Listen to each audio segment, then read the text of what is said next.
It is day 2 of trying to become your favourite film journalist within 90 days. So the film I watched today was Final Destination 2. Now I'm not going to lie, one of the things I really love about the Final Destination films is how grim their openings are. And they are very exaggerated, but that is kind of the fun side of Final Destination, although the exaggeration sometimes is a bit too much. It's time for my favourite bit of every single movie, colour theory.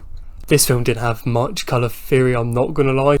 One of my favourite scenes of this whole movie was when all of the survivors realised they were all linked, and when they also all realised they were all meant to die. It was all part of Death's plan. That was one of the best scenes that we all get to see, because it generally emphasises the characters and how they're going to deal with knowing that they're all going to die, whilst also covering how they were all connected to previous characters from the first movie, which is something I love to see continuity wise. One thing that I love that this movie did that the first movie really didn't do is the more development that we got to see within the law and order side of it, as well as the more development we got for each and every character, which the first movie definitely skipped over. Now we get to some of the more negatives, such as silly little mistakes or silly things that I would personally change. Number one, obviously this film is not going to be a perfect film, but the one thing that I thought was the sanctuary scene where Clear is obviously away and she wants to be kept away from society.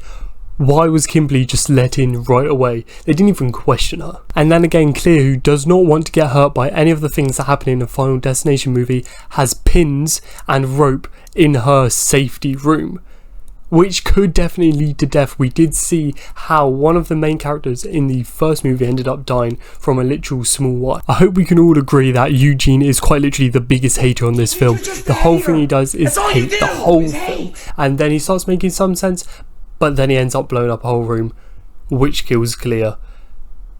But to be honest, he was quite a good character, but he was the biggest hater in this whole movie. Oh, Clear might actually survive this one, even after surviving the first one. No, she gets blown up. It's time for the comment of the day. Let's make a little space for it. The comment of the day is right here.